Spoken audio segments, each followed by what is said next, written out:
Sénégal diaspora nuyu nañu leen di ko génn ci la Total bloc d'information muy bu mujj ci ayu bés bi laata Total dimanche ak Mamadou Ibra Kane li gën a fës ci Total tey bi daañu ñëw ci ñiy faral di liggéey wala ñi daan liggéey guddi bi dëkk bi tëjee ak couvre-feu beeg Covid 19 bi seeni liggéey taxawoon na waaye tàmbaliwaat gi ak na mu tëddee ci la ñuy dikk ak yéen gis nañu ne fu mu nekk nii daal daanaka ñu ngay temp mbir yi taragul nit ki na mu daan mel ci ay jamono mu mel ni miineel kon moo xala dugg ci tëju gi ci digg bi tey ñu waxtaane tey doxalin bi ak suñu dëkkandoo bu bees bii di Covid 19 di si dalal tey ñaar ñu amum loolu xam-xam ak xarañ ci jàngoro ji bokk na ci professeur Bousso mi di nga xamante moom mooy directeur des opérations d'urgence sanitaire niki noonu Abdoulaye kii di professeur Daouda Faye di agrégé en santé publique ñoom la ñuy àndal ci waxtaan woowulee juróomi minutes yu mujj yi ñu ànd ci ak kooki di secrétaire général bu King Fahd Palace di seenub syndicat ñuy war a waxtaanee chômage technique bu ñu bëggoon yokk gannaaw ñetti weer yi ñu toog loolu yi doon lu safaanoo ak seen coobare daañu si waxtaan ak moom loolu mooy li ci gën a fës asalaamaaleykum wa rahmatullah.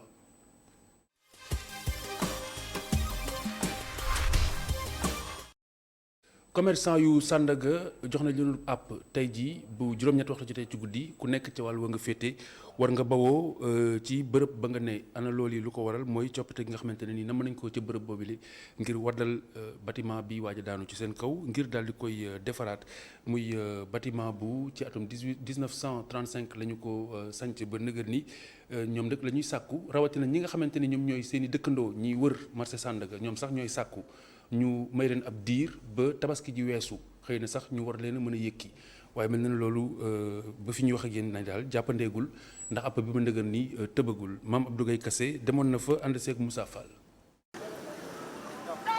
ñaar fukki at ak juróom ci ren sëñ bi di yeewoo fii ci Sandaga fu soriwul dara ak marché gox bile moom nag ànd na si ñu defaraat marché bile wante nag bu doon sagoom kilifa yi daal di may ab diir ñi nga xam ne ñoom ñooy jaaykat yi ba tabaski bi weesu ndaxte crise sanitaire bi dafa indi ay gàllankoor yu metti ci koom-koom réew mi.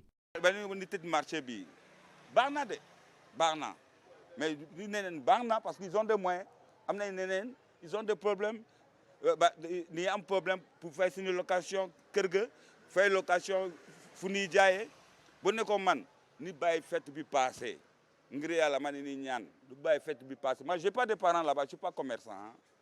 Mais il faut voir comment les 3 mois passés 3 mois bi passé li ñu dund ci biir dëkk bi dafa métti même gouvernement il a cherché mu jàppal population yi mais lu tax mënul jàppal commerçant yi boo fête tabaski bi passé après ñu tëj ko.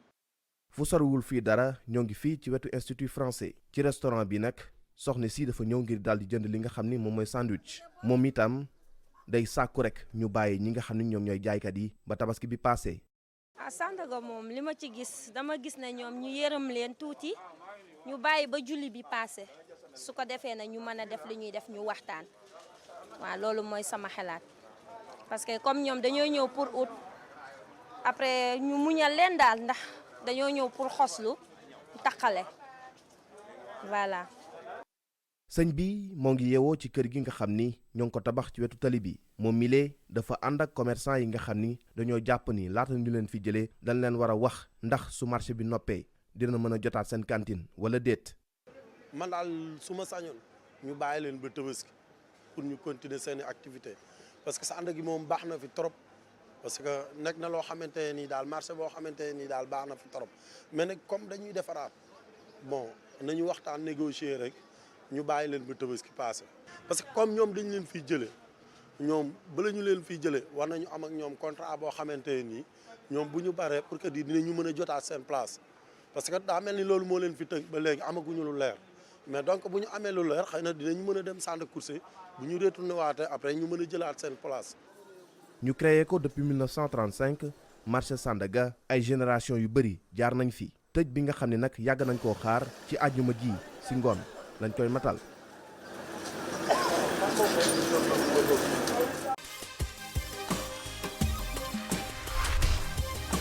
Mame Abdou Gaye Kassé jërëjëf léegi ni ñu ànd ak yéen ci ki ñuy jàng tey moom mooy Ousmane Sow professeur El Hadj Songe Diouf moom la ñu jukkil ci li ñu mën a jàng ci moom ci ay jaar-jaaram rawatina ci ñi gën a féete ndaw.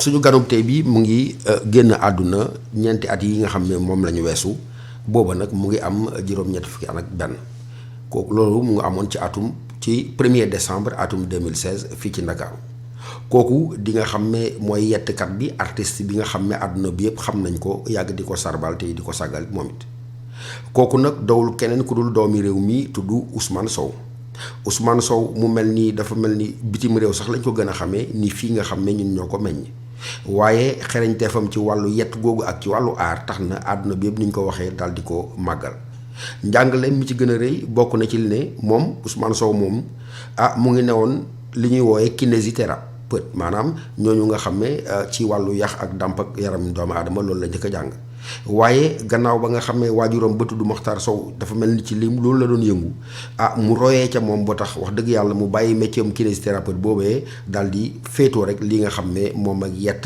maanaam di defar ay œuvre d'art di ko jaay kon nag dafa mel ni loolu la jël rek sotti ko ci li nga xam ne moom mooy yettukaayam ba boo tax na képp ku ko seetaanoon dafa meloon ni daal ab nataal bu mu doon teg rek nga xam ne doomu aadama bu nekk mën na ñëw gis ko saa su nekk nga xam ne aw naa yett ñu ngi fàttali sax ci atum 1999 lu mot 3 millions ñëwoon fële nga xam ne mooy ca Paris fa ñuy wooyee Pont des Arts ndax dafa tegal dafoon def li ñuy wax exposition waaye ñëpp fa dawoon ñu ne ëpp na lim bi 3 millions yi doomu aadama ci atum 1999 googee waaye ñëpp dañoo dal di jàpp seen gémmiñ yuuxu ndax wax dëgg yàlla mosuñoo gis yettkat boo xam ne nii la xereñee ak nataal yi nga xam ne moom lay def nii la ñu taaroo kooku nag di Ousmane Sow ñu ngi ko xam ki ñu ko fësal sax moo di li ñu wooyee centre culturel français kuréel boobu nekk ci réew yi nga xam ne France moo leen colonisé woon centre culturel français boobu ci atum 1987 ñoom ñoo njëkk a fësal li nga xam ne moom mooy liggéeyu kooku di Ousmane Sow waaye 1984 ci atum 1984 boobee sax la dal di gën a tegu ci yoon woowu nga xam ne mooy yett ak nataal ay nit ak ay jëmm ak ay garab kooku nga xam ne wax dëgg yàlla moo di Ousmane Sow bokk na ci li nga xam ne moo ko gën a inspiré ñooñee nga xam ne ay bërikat lañ bokk ci waa Sowee ca Sud Soudan ñu doon di wooyee Nuba bu ngeen ko seetloo ci yi nga xam ne moom lay yett yi ci gën a bëri ñoom la ci gën a fësal Ousmane Sow moomu nag nga xam ne ku nekk xam na ni mu xereñee ci wàllum yett bant googee ci atum 2001 sax kuréel googu ñuy wooyee le comité international olympique laajoon nañ ko mu yett maanaam mu mel ni benn dawkat bu sëpp loxoom ci rëddoo laata arbitre ba mbiib pour ñu dem ñu tuddee ko ci nasaraan un coureur sur la ligne de départ mu nekkoon wax dëgg yàlla benn yett goo xam ne rafetloon na lool taaru lool adduna bi yëpp di ko nawlu naka noonu itam médecin du monde commandé woon nañ ko ab yett boo xam ne boroom xam-xam boobu tudd Victor Hugo te àdduna bi yëpp xam ko journée du refus de la misère boobu maanaam bés ba ñuy bañ a ndóol ak xiif ci àdduna bi santoon nañ ko mu defal leen aw yett woo xam ne noonu la koy la taaroo booy itam ci yi nga xam ne noonu la ko àdduna bi nangulee lu mu mën moom di Ousmane Sow bokk na ci dictionnaire boobee ñu tuddee le Petit Larousse illustré nga xam ne néew na ay doomi aadama ci àdduna bi ci seen tur nekk moom moo doomi réew mi di Ousmane Sow yett googu ak xarañteef gam ca xarañ tax nañu boole ko ca def ko ca kon nag kooku nga xam ne moo di Ousmane Sow boo ko laajee ana ñan nga xam ne ñoo la gën a jàngal ci àdduna dafa ne gannaaw sama baay Mokhtar Sow bokk na ci kii di Victor Hugo bokk ci kii di Nelson Mandela bokk ci kii di Mohamed Gandhi bokk ci kii di Mohamed Ali bokk ci itam kii nga xam ne moo di Martin Luther King kooku nag moo di Ousmane Sow niñ koy waxee ñu war koo jàngale ndax doomi réew mi xam ko ñëpp ñuy yëngu ci aar ci wàllu rawat na ci wàllu yett warees na ko xam ndaxte dañu ne kii de boo ko seetloo nañ koy sarbalee fële ca nasaraan ya dafa mel ni fii lañ ko umpee.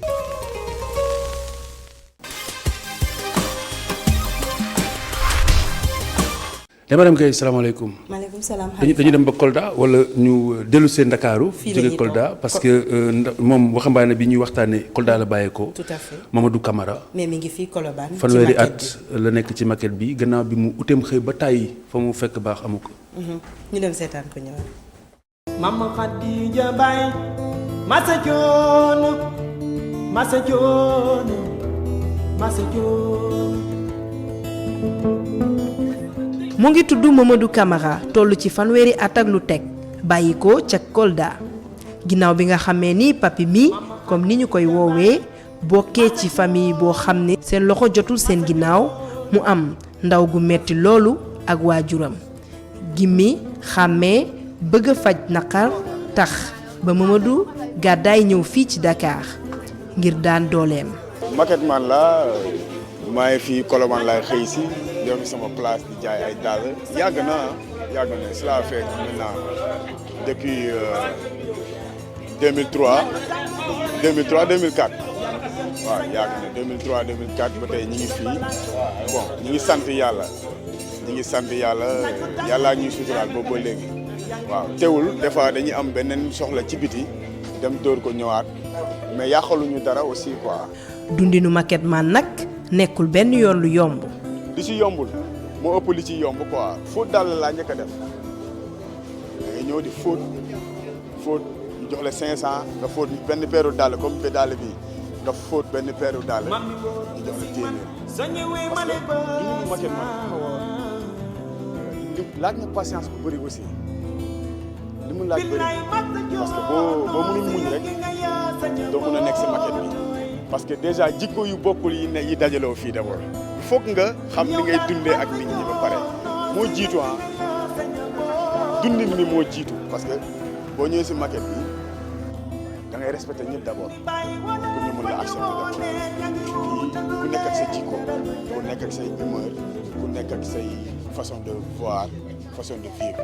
fajar la yeewu rangi ca bal ba suñu dajee mu jël wàllam dem ci Maguette bii mu am place ñafe ngir mën a am lu mu wàccee ngir su ngoonee su ñibbee këram ci wetu soxnaam mu mën a neex. Ndeye Madame Guèye asalaamaaleykum encore je pense que bu ñu nee Maguette Man ñaare am na fu ñu ko doon dëkkale. waaye terme la woon rek terme xale la woon. xëy na pour wax ñi di jaay. ci fortaatu ci marché bi di jaay. eh bien Colobane également dëkkale nañ ko ak ñàkk kaaraange ndax loolu du gàllankoor seen liggéey. loolu daan na ko gàllankoor jamono ju njëkk mais ñoom jamono ji fexe nañ ba xeex loolu. parce que ñoom ña fay nekk ay père de famille lañ ay responsable lañ. parce que xam nañ ni insécurité boobu bu lawee ci bopp ñi nga xam ne ñoo fa war a ñëw dañuy daw. te bu ñu dawee du ñu am client yoo xam ne ñoom ñoo leen war a jàppale. ngir seen ay marchandises daw moo tax ñoom fi mu ne nii xeex nañ ko insécurité amatu fa violence amatu fa jàmm ak salaam moo fa am jënd ak jaay. mais Mamadou Camara ambition am jéggi na Colobane. jéggi na Colobane bëgg na ki nga xam ne mooy njiitu réew mi mu jàppale leen ñoom jeunes yi bëgguñu tukki bëgguñu giir jël gaal gi li ñu bëgg mooy des ci réew mi liggéey bu leen di mën a permettre ñu vivre au quotidien ci ni mu gën a rafetee. ba altine bu sooy suñu borom demee rek ngay jërëjëf.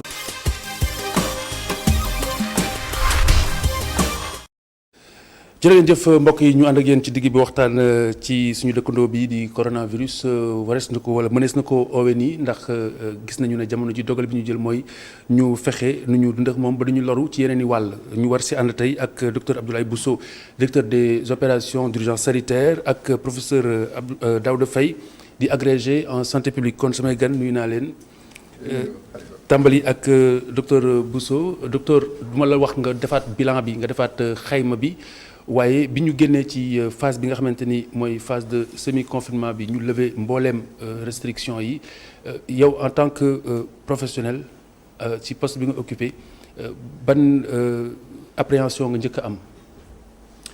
appréhension bi njëkk mooy ñu bañ a méngale lever wu mesures yi. ak jeexitalu feebar bi. oui.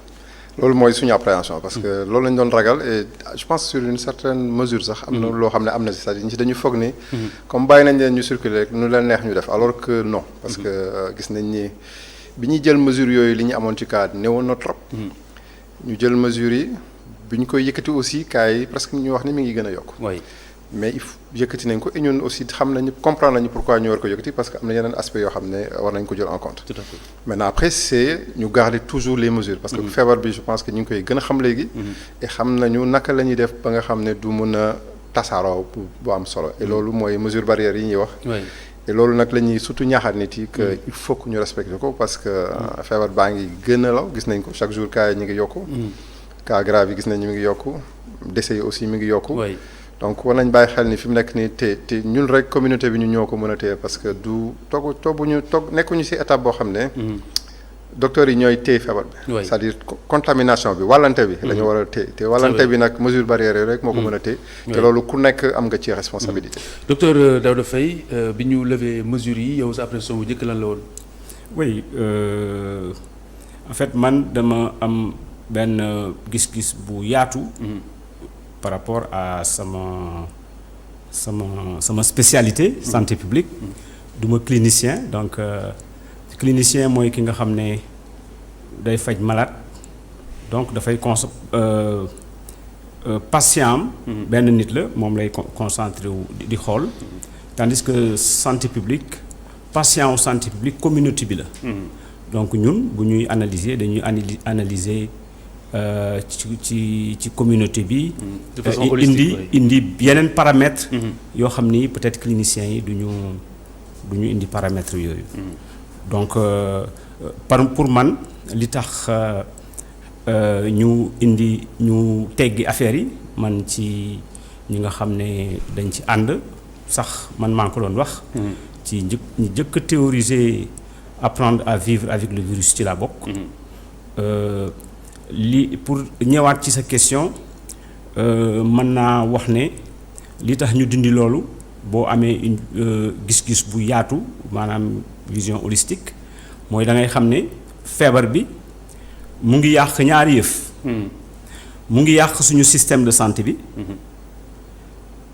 mu ngi yàq suñu économie bi parce que nit ñi sax dañuy wax économie rek la ñuy wax mais feebar bi mu ngi yàq suñu système de santé bi ci ndax stigmatisation bi nga xam ne dañ ko def ci feebar bi stigmatisation boobu nag du waa Sénégal ñoo ko indi stigmatisation au niveau mondial. Très bien. donc stigmatisation boobu moo tax ba nit ñi bëggatuñu sax dem ci structure de santé yi même ñi nga xam ne dañoo am feebar bi bëgguñu am na ñu si bari bëgguñu dem faju ji ci centre de santé yi. Très bien boo bëggee am na yeneen dinañ ko gën a yaatal après fi ma bëgg a ñëw rek docteur Bousso mooy degré de connaissance bi xam nga bi jàngoro ji duggee si biir réew mi nit ki si yeneen i réew xamuñu ko woon trop bi mu duggee ba ñu palpé ko ba mu nekk 4 mois au bout de 4 mois fan lañ mën a wax ne fa la degré de connaissance su jàngoro ji toll ci suñu spécialité yi fii ci Sénégal si spécialistes yi si Sénégal. Effectivement parce que bu ñu xoolee bi ñu commencé dañu ko jël rek méngale kook Ebola. ñun suñu stratégie yëpp tout de suite dañu jël standard. moom la ñu naan standardu Ebola moom la ñu appliqué woon. jurisprudence ci feebar voilà pour éviter effectivement jurisprudence bi. c'est le principe de précaution bi ñu doon jël. ba nga xam ne lépp dañ ko yëkkati woon. ci wàllu même ni ñuy gérer maladie solu bi. boo xoolee kër docteur dañuy solu ci kaw ba suuf. mais après ñu xool ñu ne mais feebar bi c'est plus transmission aérienne donc solo bu bëri boobu sax. jaru ko. ñu dem ci wàllu même néew yi ni ñu leen doon prendre en charge que néewu Ebola dafa contaminant c'est-à-dire dafay wàllaate bu am solo te kooku mënuñu bàyyi kenn mu yore ko lu dul ay professionnels. bii gis nañ ni néew bi du wàllaate am na nu ñu koy décontaminer rek mën nañ ko defar jébal ko njaboot bi donc ci virulence virus bi am nañ ci maîtrise en fait pas virulence mais disons effet yi muy indi déjà ni muy wàllee si ñi muy indi ci nit bi ak nit ki aussi bu deewee naka la virus bi nekk si yaram bi donc ci wàllu virus bi léegi népp si processus am yëpp ba muy dugg ci nit ba nit ki bi muy faatu léegi am nañ ci maîtrise comme quoi que c'est pas aussi important que ça c'est-à-dire c'est pas aussi sévère que ça le virus n'est pas aussi virulent que ça te bu ñu xoolee même mortalité bi faible na trop c'est-à-dire li muy rey par rapport ak yeneen feebar gis nañ ni même ay yenn sibiru bi sax moo ëpp li muy rey donc mais bii feebar bi particularité bi mooy ni mu lawee ci àdduna bi si benn moment aussi ak impact bi mu am ci dëkk yu mag yi c'est-à-dire ay France États-Unis Espagne Italie où rey na fa ñu bari aussi am nañ ci jàngat nii ci type population bi am na ci aussi solo parce que dëkk yu su bari dañu bari ay mag comme ay Italie donc ñooñu lay gën a yàpp ñun Sénégal am nañu chance je sais même pas chance la mën nañu ko wax population bi dafa jeune donc ñoom ñoo gën a dëgër ñooy gën a mën a téye feebar bi donc aspect yooyu aussi da nekk aspect yu am solo maintenant am na yeneen aspect yoo xam ne ba léegi leeragul aussi parce que même bu fekkee dañ naan jeunes yi la mais aussi Afrique gis nañ ni am na lu tax encore ñu ngi naan peut-être parce que bu ñu xoolee ak chloroquine bi ñuy utiliser est-ce que ni mu nekkee zone d'endémie palu mënu ko indi ñu ngi naan vaccin BCG donc am na ay gëstu yoo xam ne war nañ ko continuer pour mën a xam pourquoi ni mu dalee Europe dalu ko Afrique mais sur une échelle de 10 par exemple bu doon bi muy dugg see Sénégal mu ngi 1 par exemple tey fan la toll en fait déjà bu ñu doon xool avant muy ñëw Sénégal estimation yi c'était que 10% de la population sénégalaise dañuy impacté on était à plus d'1 million de cas prévus. ñaata 10%. ok 10%. sur une population disons de 15 à 16 millions. ñu ne ci 10% yi nañu am 10% yoo xam ne dinañ def des cas graves. ci 10% yi 10% donc heure bi projection yi demoon na ba on aurait dû avoir des milliers de décès. on les a pas mais ce qui a aussi amené cela moom laa doon wax keroog ne c'est vrai que cas yaa ngi yéeg mais les mesures yi nga xam ne jël nañ ko am na effet ba dafa ralentir progression épidémie parce que loolu dafa am solo si on n'avait pas pris ces mesures même si c'est difficile ak impact bi mu am sur le plan économique mais ça a aidé le fait que ñu interdit ci di voyager entre les régions les manifestations publiques tëj écoles yi ak universités yi ça a aidé à ralentir évolution feebar bi ba nga xam ne léegi egg nañ benn moment boo xam ne donc ça nous a permis période bi ñu koy ralentir ñu gën a am maîtrise gën a am connaissance ci feebar bi donc léegi ba nga xam ne ralentir nañ ko malgré les conséquences yi mu am war nañ ko gën a mën a téye ba nga xam ne dina arrêté mais mënoo ko évaluer sur une échelle de 10 par exemple sur degré de connaissance bi sur degré de connaissance bi moi je pense qu'on peut être au moins à 7 oui c'est pas mal 7 on est à 7 parce que xam nañ parce que ce qui est important mooy bon mode de contamination bi c'est bien maîtrisé xam nañu virus bi lu muy indi ci yaram bi bien que y a eu beaucoup d'évolution boo xoolee bi ci au début ñu la wax nit yi bu dañ leen war a defal raccord pour ñu naaw assistance respiratoire on s'est rendu compte que mais assistance respiratoire boobu mooy presque rey nit yi après on a compris que il fallait pas ñu leen intuber ñu réajuster léegi ñu ne chloroquine bi am na ay effet y a toujours débat ñu ne léegi les corticoïdes am na effet y a toujours mais au moins il y a une bonne progression sur une maîtrise et bu ñu xoolee mortalité bi ñu ngi koy maîtriser donc tout de suite les spécialistes ñi nga xam anticiper donc je pense que oui egg nañ ci niveau boobu. Très bien alors professeur Faye bu ñu xoolee d'un point de vue comportemental actuellement nii ana fan la ñu war a jëm bu ñu gisee ni sénégalais yi dans le sens commun dañuy wax ne pendant que maladie bi mu ngi gën a rey pendant que mu ngi gën a yokku lépp loo xamante ni jëloon nañ ko ci ay mesures restrictives dañu ko teggi aspect boobu nan lañ ko war a aborder pour ne pas justement recueillir les travers. Oui je pense que loolu communication moo koy régler. Parce que communication li muy régler mooy ñun dañu départ barricadé wu. Parce que dañu gis gaynde bu jógee Chine jógee États-Unis jógee Europe di rey di egsi. Donc gaynde sax jekk na tudde ko bukki. Voilà pour une question de survie. bukki moom a gënal. Voilà gaynde xaw naa jekk. waaw kon bukki boobu. waaw donc pour une question de survie on s'est barricadé. donc bi ñu demee ba gis ne gaynde gi ni mu doon reyee fële reyewul noonu fii. ba te xam ne suñu population bi tàmmuñu toog tëju seen kër. il a fallu que ñu xaw a kii tuuti wàññi tuuti pour que nit ñi xaw a noyyi donc ci noyyi boobu aussi gis nañu ne population bi ci fànn yu bari am na information yoo xam ne peut-être que nañ ko waroon jële au départ jëlewuñu ko noonu. du parce que aussi ici on est en tant qu'expert hein. En tout cas moi dama fi nekk en tant qu'expert et non en tant que ce que tu sais. donc en tant que représentant du ministère man en tant qu'expert par rapport à la santé publique par rapport à la prise en charge j'ai l'habitude de dire que sunu gars yi liggéey nañ parce que moom li mu wax ci projection yi mu wax c'est ça la vérité c'est 10% globalement boo xoolee sax dans les tests en fait normalement ça doit tourner autour de 10%. C'est-à-dire tendance mondiale bi mooy loolu. Donc si tu prends 10% ci suñu population 15 millions 700 xaw ma ñaata machin tu te rends compte que on devait avoir ou on devait parce que affaire bi jeexagul. Peut-être on peut avoir 1 million 500 000 etc avec des cas de etc. Mais on s'est rendu compte que suñu projection yooyu à la limite on est à j'ai pas compté mais peut-être on est à 0,0 machin. Donc ça veut dire que sur ce point-là sur le plan de la prise en charge le Sénégal s'est comporté en un très bon élève.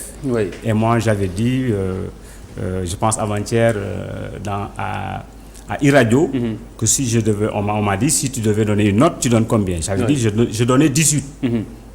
Je donnais 18 par rapport à des facteurs objectifs à ce que je sais par rapport à cette chose-là et sur le plan national et sur le plan international.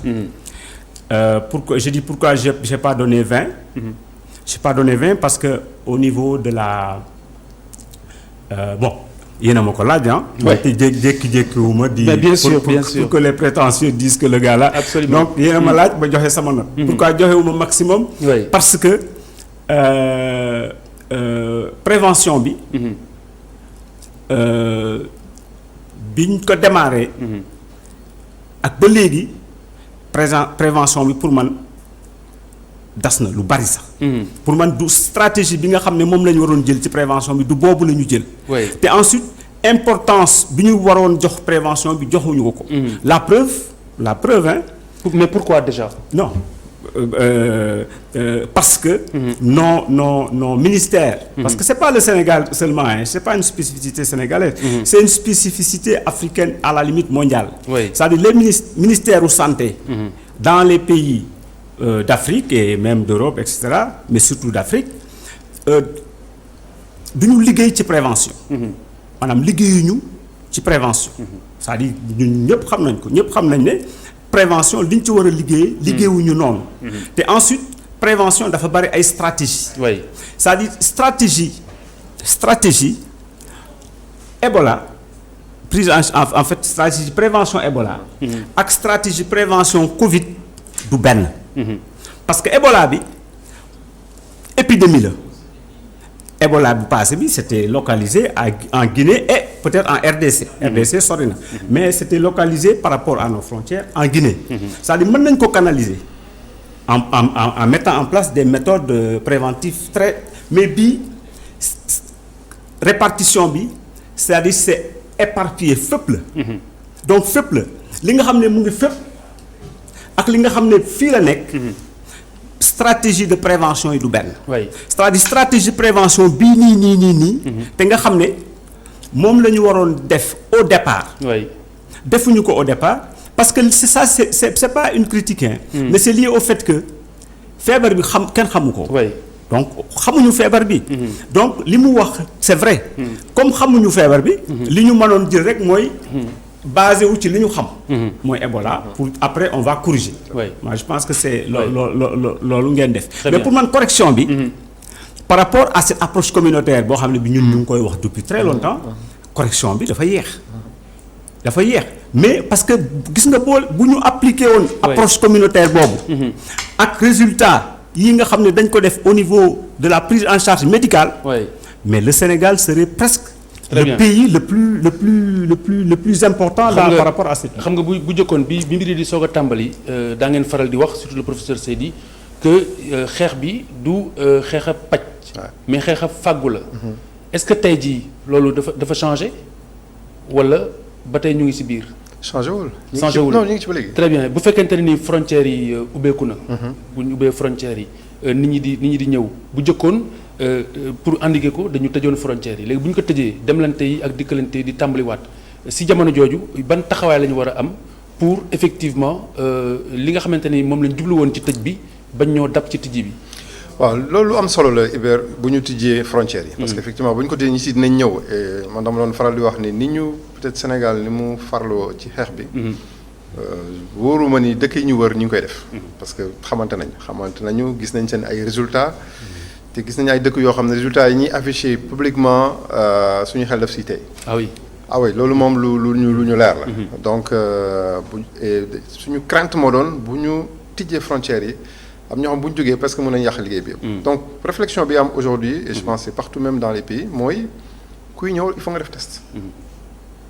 et c'est ça qui peut permettre ñu réduire les risques de cas importés. mais la mooy garantie bi. sachant que xam nga Sénégal ñun ñëpp Sénégal lañu dëkk xam nañu ne doomu aadama dina génn fii di dem si am réew bu nekk ci diwaanu Afrique ñu ne ko réew moomu kat boo accès nañu laaj carnet de vaccination boo génnee fii ñu jox la carnet de vaccination tampon la ko te doo dem kër docteur ban garantie la ñuy jël pour xam ni ñooñu def nañ seen ay test. non bii ça va être différent parce que test quand même bii test mën naan test PCR bi dafa am ay laboratoire yu ko mën. et dafa am ay laboratoire yu ñu certifié. yoo xam ne organisation mondiale de la santé dañu koy jox. donc mënuma dem si benn koñ rek ñu defal ma benn kayit ne ma docteur Bousso Covid négatif. non ça ne marche pas. donc am na ay laboratoire yu ñuy agréé yu ñuy certifié. et donc au départ compagnie dañ koy prendre en compte ba nga xam ne ku am le bon test ñu embarqué. même boo ñëwee ce qu'on a dit c'est que au maximum ou au pire des cas su fekkee nit jógee na ñëw na test bi ñu am ci doute wala test bi pour ñun baaxul dañ lay defloo test. Maintenant, après, on peut discuter parce que li ñuy wax aussi mooy il faut pas que aussi état bi endosser lépp. Aujourd'hui, il faut que une personne bu defee loolu mu nekk assez frais comme dans d'autres pays. Parce qu'il y a d'autres pays yoo xam ne ñoom dañu jàpp ne boo ñëwee. dañuy defal test ñun on a commencé à le faire.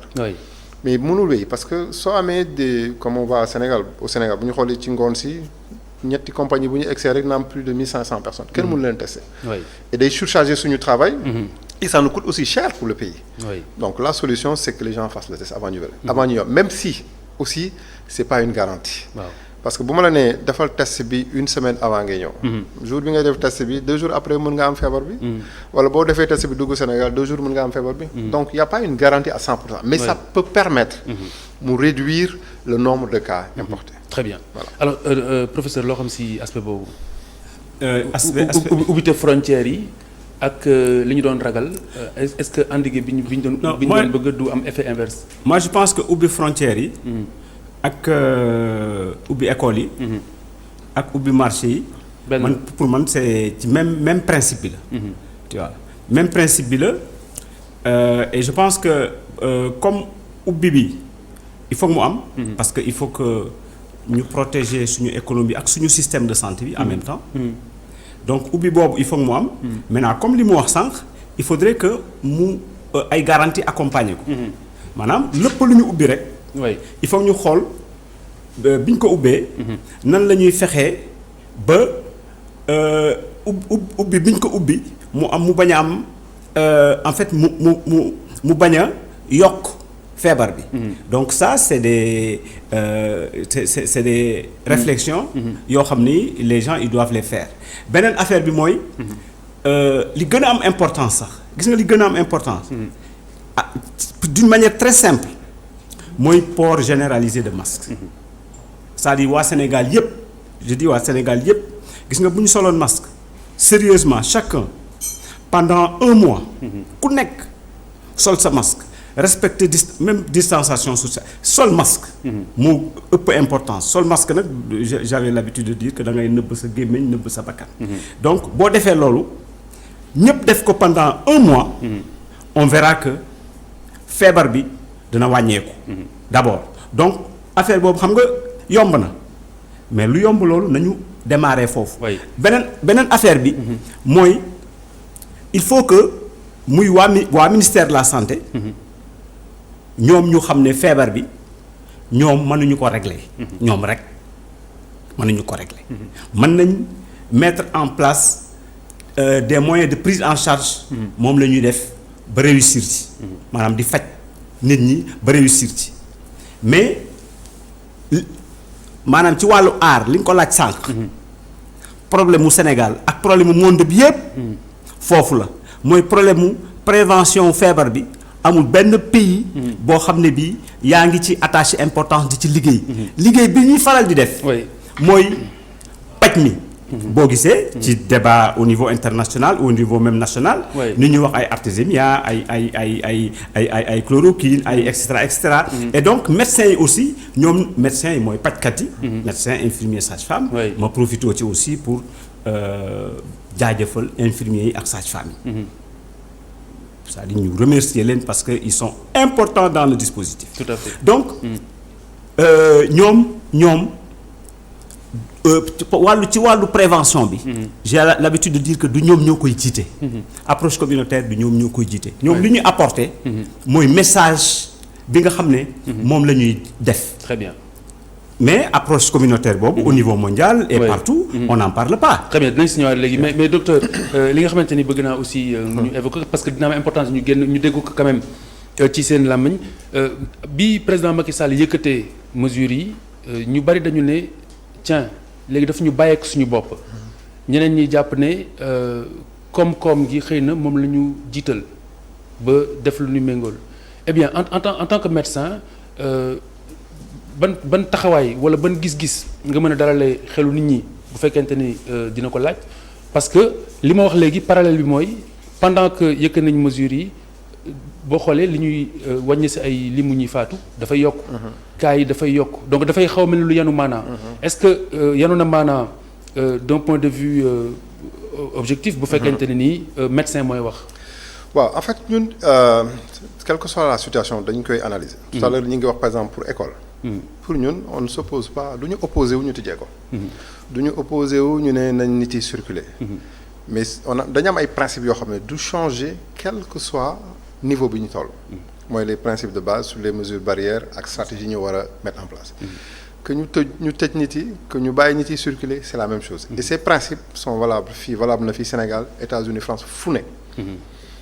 donc comme li ñu wax bi ñu jëlee les mesures yi nga xam ne dafa dëgëroon ci njëlbeen bés lu bëri xamuñu ko woon ci feebar bi. oui et c'est pareil parce que bi ñu gisoon li xew France temps yooyu Italie ñun ñëpp jaaxle woon nañu c'est-à-dire man damay wax sax man sama bopp sax dama koy wax parce que xalaatu moon nañu egg ay junni cas. ba ñu am ay juróom-ñaari junni même ñoom catastrophe lañu doon prédire fii. voilà ñoom ñëpp parce que tout simplement ni mu leen dalee. c'était kenn mënu ko. te ñooñu ëpp ay moyens. donc en plus c'est important là c'est pas juste la question des moyens. il y a aussi une question d'organisation. donc pour dire que Sénégal aussi nekkul exception dans le monde. maa doon wax rek nee naa Sénégal du exception. c'est-à-dire li nekk ak processus bi am ci monde bi. dañuy impacté donc ñun en tant que waa Kër Docteur. li ñu mën wax rek mooy du ñu ne il faut fermer les gens on ne peut pas. parce que après aussi cercle vicieux lay nekk day ñëwaat ci système de santé. non surtout aspect bi mu bëgg nga insister si mooy parallèle bi nga xamante ni c'est un fait c'est un constat. mooy bi ñu defee levée yi cas yi dafa yokku ñi faatu aussi dafa yokku. en fait bi ñuy lever comme cas yi commencé woon na yokku déjà. cas yi commencé na yokk parce que dañ nekk ci phase de transmission active c'est-à-dire feebar baa ngi wàllante bi mi ngi yokk parce que feebar bi particularité comme ni wax wàllante bi dafa gaaw. donc ñu ngi toll foo xam ne feebar baa ngi yokku mais comme ni ma wax feebar bi disons ñun pour ñun freiné nañu. ni mu waroon yokkoo. mais mi ngi doon yokku. et waxoon nañ ni aussi parce que bu ñu bàyyee nit yi ñu circuler risque de circulation virus bi dafay yokku. kooku moom c'est un principe simple. loolu mënul ñàkk la loolu mënul ñàkk. mais day accompagner wu suñu ay comportement parce que aujourd'hui gis nañu aussi il y a des zones des gens nu leen neex la ñuy def. xale yi am na ñoo xam ne boo demee. ñi ngi for dem ci plage ñi ngi football sol ñu masque. et comme dafa am ci wàll boo xam ne ñu si bëri bu ñu feebaree du feeñ seen yaram. pour ñoom ba léegi gëmuñu et foofu nag je suis d'accord am na ay efforts yu ñu ci war a def. et peut-être on a manqué beaucoup au départ parce que feebar bi aussi ni mu dikkee ni ñoo xaw ma gaynde bi bukki bi ñëw. presque dañu appeuré ñëpp. dañu appeuré nit yi même ñun peut-être notre langage ou notre discours a été. dañu appeuré parce que tout le monde avait peur et nous on avait des craintes en se disant que mais lii bu dugg see duñu ko attan. donc maintenant le discours changer waat discours bi dafay nekk day difficile. je donne même l'exemple du personnel de santé. au début dañu jëloon standard Ebola. ñu ne da ngay sol ci kaw ba ci suuf tëj lépp. bi ñu demee ñu ne non en fait on se rend compte il faut ñu alléger. mais même le personnel dañuy am problème pour adhérer. il a fallu que personnel bi l'équipe de prise en charge dem ci structure yi. sol benn yére bu oyof pour wan leen ni. mun nañ ko def. donc pour moi c'est plus. les cas vont augmenter les cas peuvent encore augmenter même fi ñu toll nii. mën na gën a yokk. parce que virus baa ngi gën a circuler si les populations. mais loolu c'est synonyme de quoi. mais c'est synonyme déjà que virus baa ngi circuler baax c'est mi ngi fu ne. mais synonyme aussi de non respect de mesures barrières. très simplement. c'est-à-dire il y a des moments où les gens parce que moi je dis toujours feebar bi. je sais pas si c'est le mot est correct mais discipline moo koy régler. c'est-à-dire ku nekk prendre conscience ni que. am nga wàll ci feebar bi. donc le fait que les mesures barrières ne soient pas respectées. mais day favoriser. absolument d'où la nécessité de l'approche communautaire moo tax ma bëgg a laaj professeur par quel bout prendre les choses pour justement approche communautaire boobu mën a taxaw mën a am njariñ parce que tey jii. levé nañ mesures yi mais rassemblement dooraat na xew yi dooraat na ñu ngi tàmbalee ngénte ñu ngi tàmbalee xew ñu ngi tàmbalee def leneen ak leneen. li mu wax d'abord il faut que ma appuyer ci affaire discipline. oui discipline c'est un indicateur en fait de guérison. voilà discipline. même pas de guérison. mais discipline indicateur. pour nga bañ a attraper maladie bi la. yar ci Sénégal ak di déglu ak di appliquer li nga xam ne ñi nga xam ne ñoom ñoo xam di la ko wax pour yow sa njariñ. nga def ko loolu dafa am importance. am na loo xamante ni ñëpp convenir nañ ni xëy na am na ay jéego yu am solo parce que jamono ji may wax ak yow. boo génnee ci mbedd mi boo gisee ko takkul masque kenn lay doon wala ñaar. en tout cas ñëpp ñu ngi takk masque donte sax ñenn ñi dañ koy wàccee ba fii comme ñoom Cheikh Hassana dañ koy wàccee ba si sikkim bi mais donc lan moo des fan la faay bi nekk jamono ji. waaw man je pense que faay bi mooy population bi dafa mel ni fulaalu ñu trop feebar bi maanaam xam nga nit booy en fait booy dëkk ak feebar. maanaam booy bu fekkee da ngay dëkk ak luy reyee. par exemple nga dëkk ak gaynde boo yeewoo le matin li ngay jëkk a def mooy xool fu mu féete gaynde gi fu mu féete parce que damay génn pour dem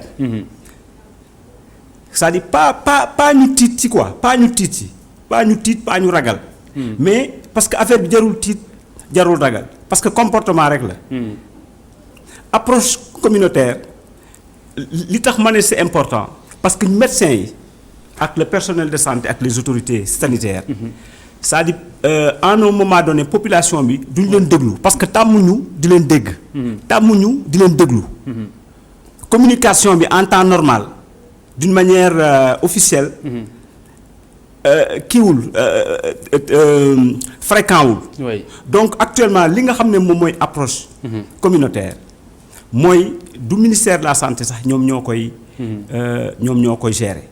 C'est-à-dire parce que c'est au niveau local. Au niveau local maanaam groupement les OCB. Les organisations communautaires de base ASC yi. maire mbootaay yi. chefs religieux yi. imams yi.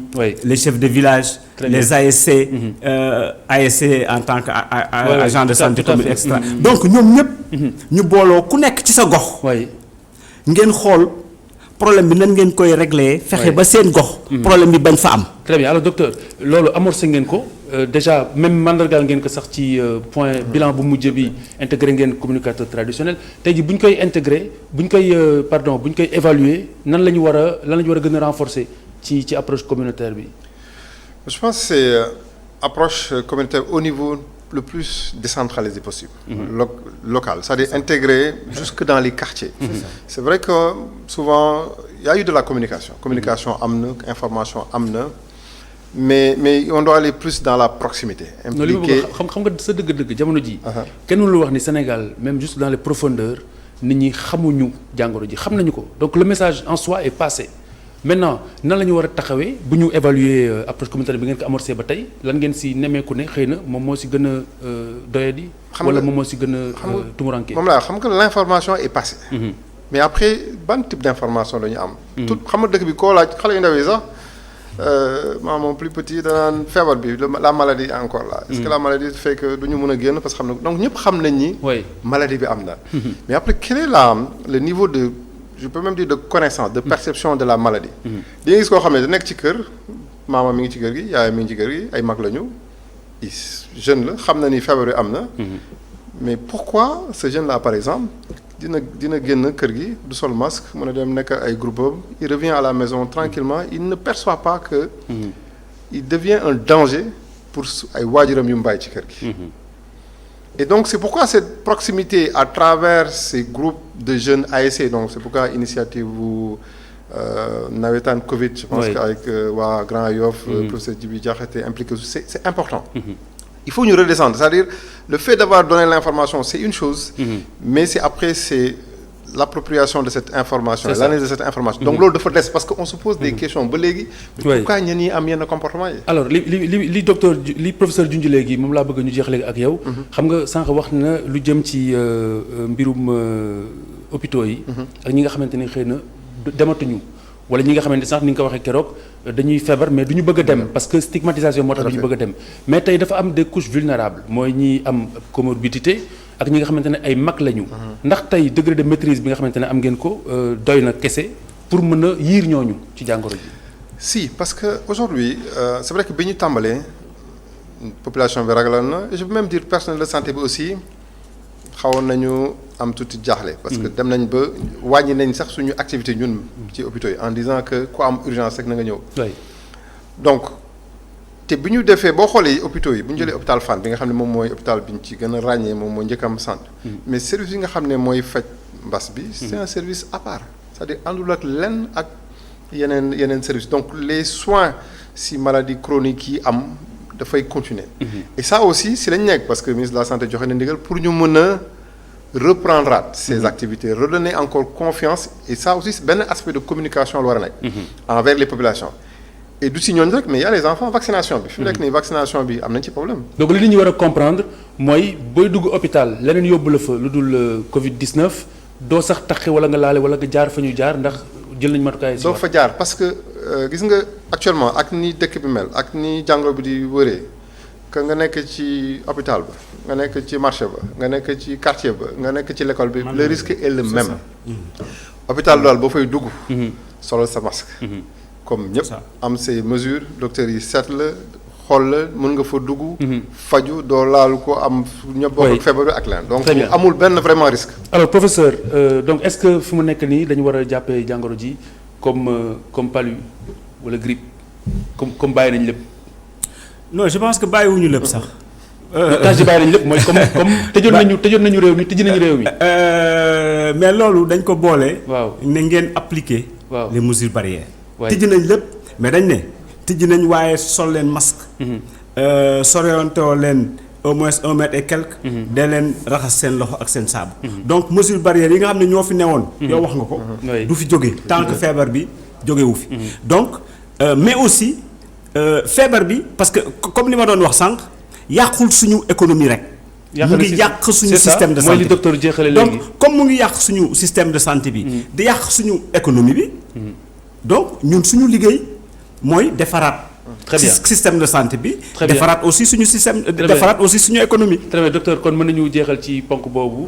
di la gërëm di la sant ci teewaay bi di gërëm professeur Daouda Faye.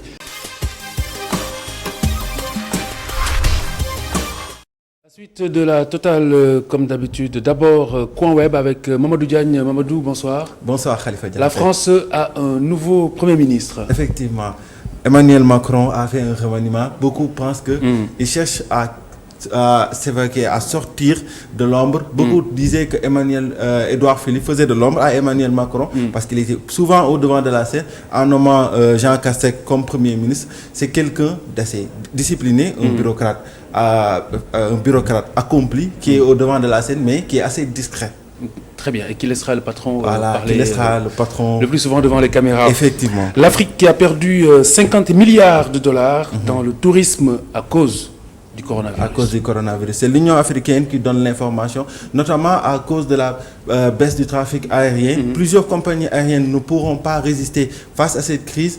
Elle avertit que le continent est gravement touché, surtout sur l'aspect touristique, à cause du coronavirus. Ouais, et ces vidéos de Karim Keïta à l'étranger qui font polémique sur les réseaux sociaux notamment. Le fils du président malien, qui est le fils du président malien, mais qui est en même temps député à l'Assemblée nationale, qui, dans des vidéos qui n'ont pas été authentifiées ni de date ni de lieu, faisait un peu la fête dans un contexte où au Mali, la situation est un peu tendue.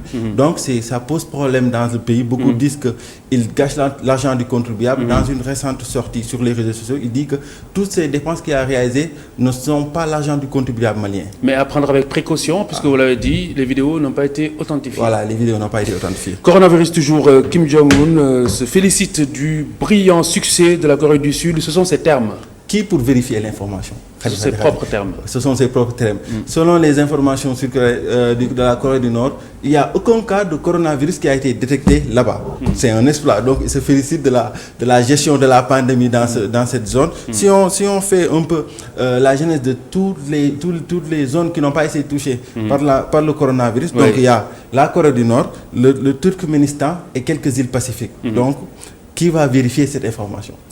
Merci beaucoup Mamadou Diagne. Rendez-vous lundi, Inch'Allah, pour un autre Coin Web. La suite, c'est le dossier de la totale de ce bloc d'information, édition du vendredi, dernière de la semaine.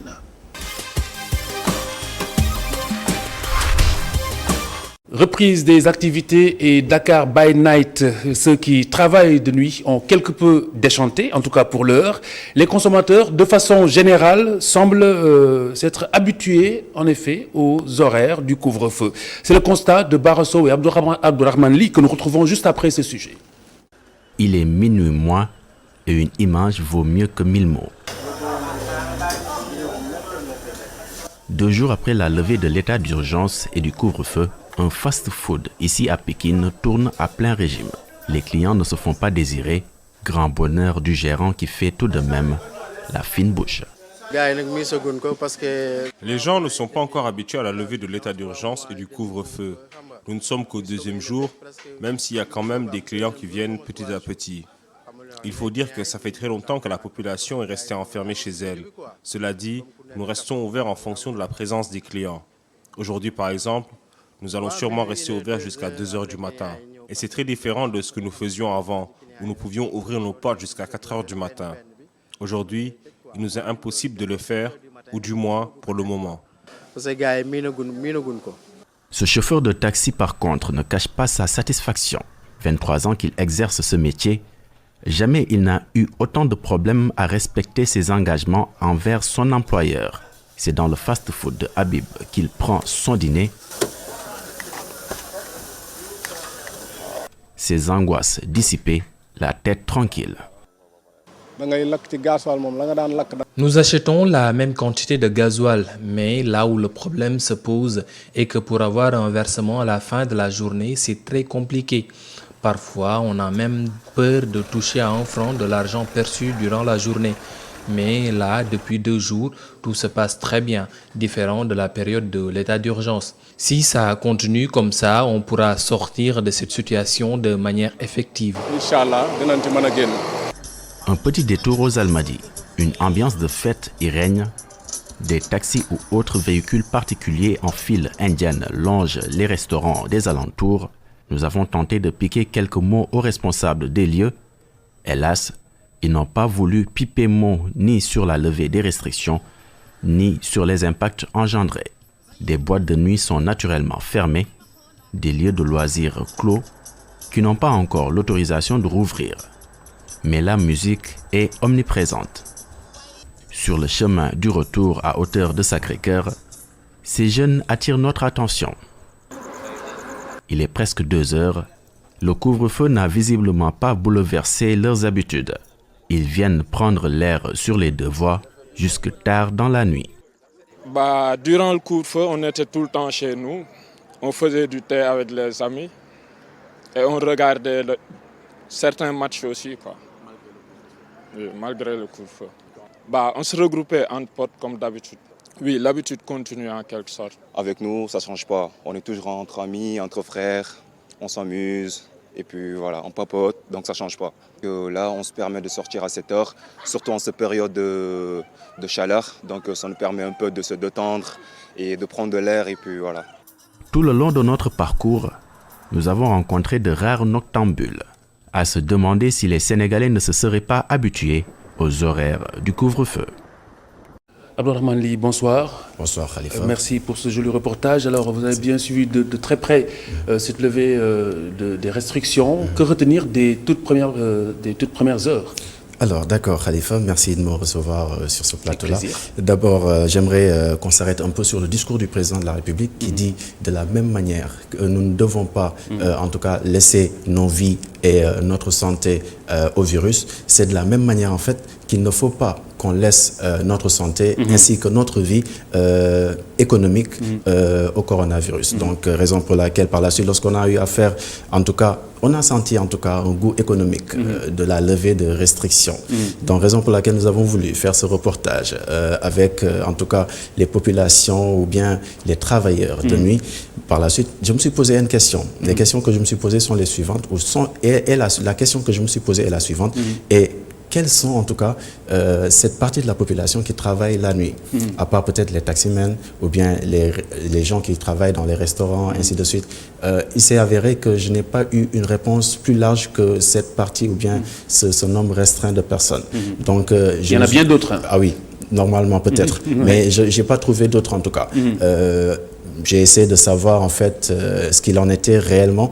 Lorsque je me suis approché en fait des populations qui travaillent au niveau des restaurants, au niveau des fast-food, etc., on a constaté qu'il y avait presque personne. Il y avait presque personne, à part peut-être le fast-food qu'on a pu voir. Mais pourquoi, à votre avis, le redémarrage de ces activités nocturnes s'avère timide. Pourquoi, à votre avis? Vous savez, dans votre question, il y a le mot timide. Et c'est un mot qui fait pas irruption, en tout cas dans votre phrase.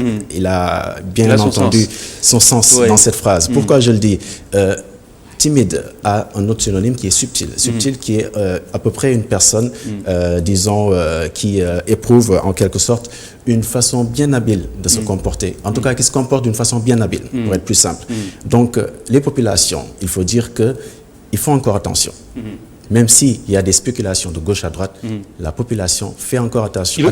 Il ressort aussi que certains ont pris les habitudes, justement, ou des horaires du couvre-feu. Oui. Ils ont pris l'habitude de s'enfermer, en tout cas, à ces heures-là. De la même manière que des gens ont pris l'habitude de s'enfermer, et c'est de cette même manière-là qu'on voit, en tout cas, des gens qui ont pris l'habitude, en tout cas, de rester entre amis. Et cette levée de restrictions leur a permis, en tout cas, de pouvoir sortir et de voir au dehors leurs amis. De perpétuer la tradition. Et puis tout simplement Ainsi ça. dire. Voilà. Merci beaucoup Abdourahmane Ly. Rendez-vous vendredi prochain pour notre dossier de la Total bloc d'information sur ITV. Voici les 5 dernières minutes de cette édition.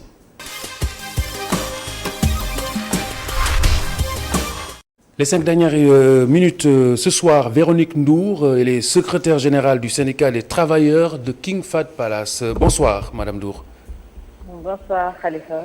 Alors, vous vous insurgez contre la prolongation de la période de mise en chômage technique de certains de vos collègues. Alors, comment vous l'expliquez à côté justement de cette crise économique qui frappe tous les secteurs en ce moment, ici et ailleurs?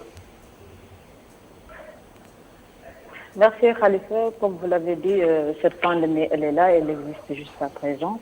Mais il s'est trouvé que nous, on était en chômage technique depuis le mois d'avril, donc jusqu'en juin, ça nous fait 3 mois de chômage technique. Et que dès que le président de la République a levé l'état d'urgence et tout, donc il a demandé que les gens apprennent à vivre avec le virus et qu'ils respectent les mesures barrières et la distanciation sociale. Donc on a été convoqué par notre direction.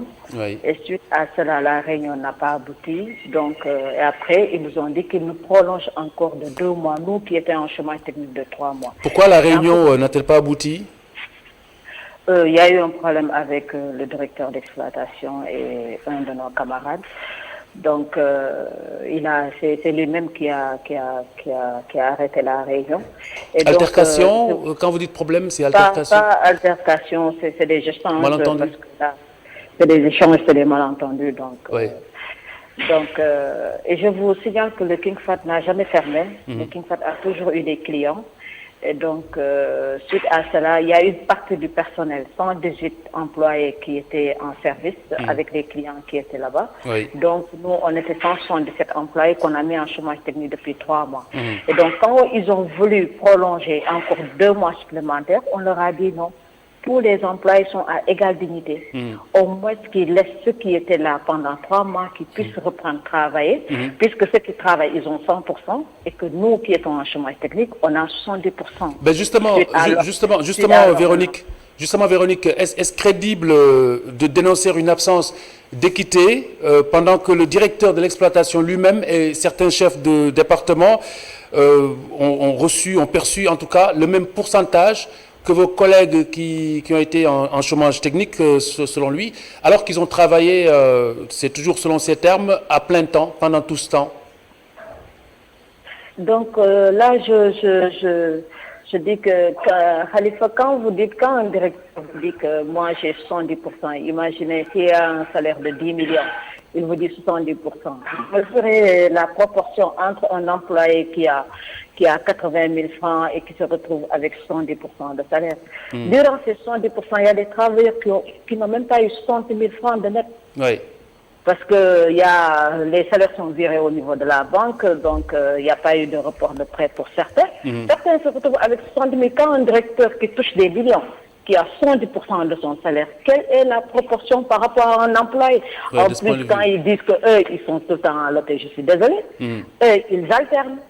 Ils ne viennent pas tout le temps à l'hôtel, ils alternent, ils se sont arrangés pour trouver des moments où ils travaillent 3 fois dans la semaine. Oui. Donc, puisqu'ils disent qu'il n'y a pas d'activité en plein temps, Mais aujourd'hui, eux qui ont eu le privilège de travailler jusqu'à avoir, je ne parle pas des directeurs, mais les travailleurs en tant que tels, parce que tous les travailleurs sont à égalité, eux tous ils ont un contrat de travail.